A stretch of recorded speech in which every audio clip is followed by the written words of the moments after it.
Now, let's take a look at leadership style. While the six bases of power can be utilized in a variety of roles and settings, we often associate the exercise of these types of power with leadership. In each group or organization, someone or a group of people serves as the leaders, even if only for a while. And these positions come with the hefty responsibility of serving the organizational members and interests of the team in order to meet the group or organizational goals. There are three different ways that leaders can be selected to fill the leadership role. In some cases, a leader is appointed, which means that someone from outside of the group assigns a specific individual to the leadership role. For example, an employee might designate a team leader, or an organization might select a chair who will convene and coordinate the work of a committee. In some other cases, leaders are elected by a group. This can happen in committees and organizations, such as when committees elect a chair, or can happen in a larger and more formal context, such as when students elect a student body president, or when voters elect a senator, or an organization votes on a board of directors. The third possibility is for leaders to emerge. In these situations, no one is formally designated as the leader, but as the group begins to work together, someone ultimately steps up to fill the responsibilities of the leader or is guided in that leadership role as other group members turn to that person to make suggestions or decisions for that group. Now, whether a leader is appointed, elected, or emerged from the group, that individual will need to make some decisions based off what type of leader they prefer to be, as well as the type of leader the group needs in their specific situation.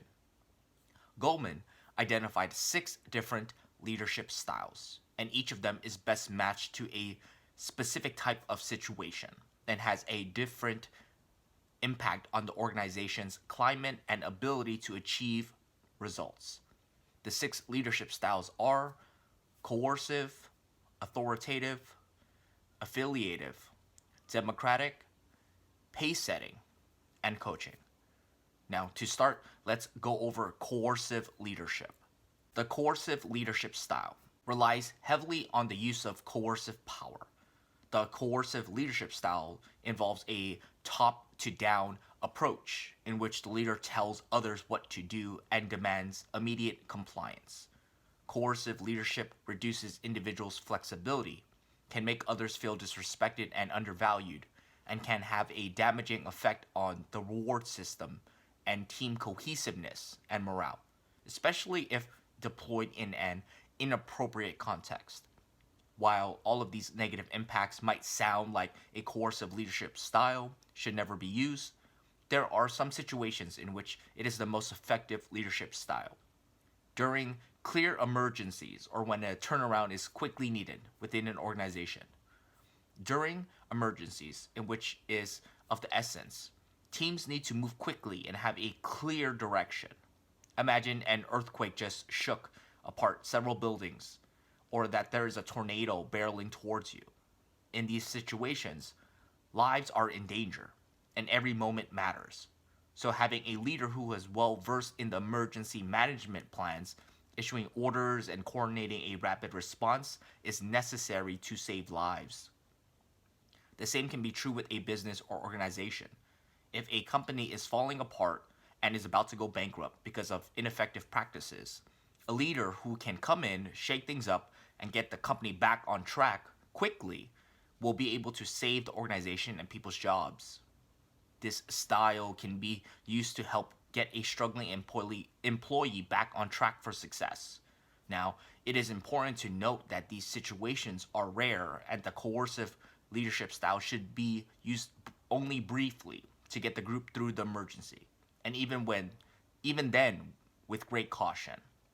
Long-term reliance on this particular type of leadership style will have a negative impact on the organizational culture or the feelings of belonging and connection to the organization itself. And it will demoralize team members and can ultimately undermine or destroy the group's ability to function productively. Now, moving forward, let's take a look at the authoritative leadership. The authoritative leadership style is one that uses the leader's enthusiasm and clarity to mobilize others towards a vision.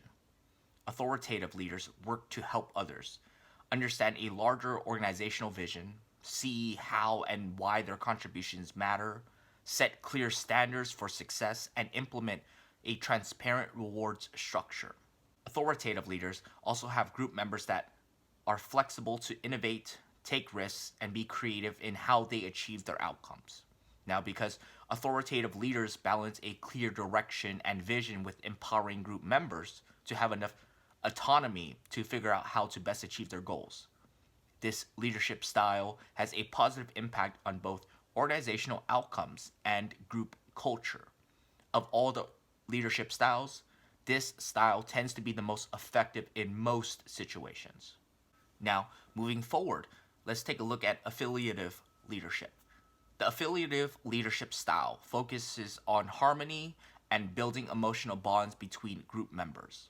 Affiliative leaders focus on communication, relationship building, and empathy, which ultimately places more focus on the relationships within the group rather than the tasks the group is trying to accomplish. Another way to think about this is that the leader emphasizes maintenance roles, but not task roles, as the group does its work. Affiliative leaders typically build strong, positive emotional bonds, which give a lot of positive feedback and praise, celebrate accomplishments, and emphasize a strong sense of belonging and an inclusive organizational culture. Now, this leadership style has a positive impact on the group's culture and is especially valuable for helping to heal damaged professional relationships or to motivate people during the especially difficult times. The drawbacks to this leadership style is that the leader provides little direction, structure, or constructive feedback. So, when used too often, this leadership style can prevent the group from reaching their goals. Next, we have the democratic leadership. The democratic leadership style invites all group members to provide input, participate in decision making processes, and works to get buy in or consensus from everyone. This leadership style emphasizes amplifying and including all group voices, building trust, and making sure that all concerns are recognized and heard. This style can help everyone feel valued and give a sense of responsibility for the outcome. And it's especially valuable when you want your community to buy in is needed or when the leader is not sure what the best plan of action might be.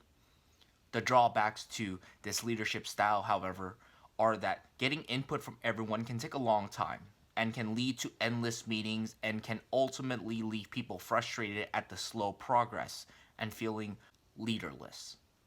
The democratic leadership style can be effective when decisions need to be made with input and participation from everyone, but can be ultimately ineffective during emergencies and crises in which fast decisions and actions are needed. Now, moving forward, which is pace-setting leadership. This pace-setting leadership style involves having a leader who sets extremely high standards that the leader exemplifies themselves and expects the same level of performance from others. Pace-setting leaders are obsessed with doing things better and faster, and quickly identify and demand more from group members who are not performing at that high standard. Pace setters do not provide clear standards or benchmarks, provide little feedback, and do not give members the flexibility to find their own way to do things or to take initiative.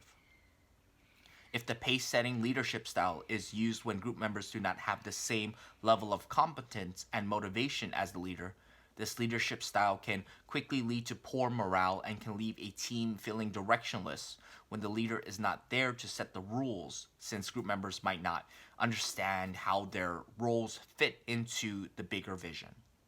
This leadership style, however, can be highly effective when all members of the team are highly motivated, have high levels of expertise, and need little coordination to achieve their goals, such as on some research, outreach, engineering, or legal teams.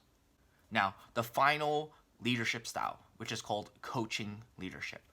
The final leadership style is the coaching style, which is focused on helping each team member develop their individual skills and grow to meet their own career goals. Coaching leaders are focused on developing people for long term success, focusing on helping them improve their performance and develop their strengths.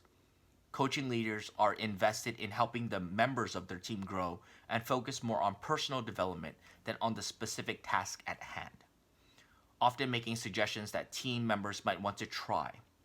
Coaching leaders give team members maximum flexibility to find ways to develop and reach their own goals, and in return, this usually creates a culture of trust, respect, and commitment that leads to group members putting forth their best efforts. This leadership style is highly effective when team members want to grow and when there is a long term investment in team members, such as when companies want to retain talented employees. This leadership style, however, does not work if the team members do not want to be coached or if the leader does not have the expertise and patience to help the team member grow.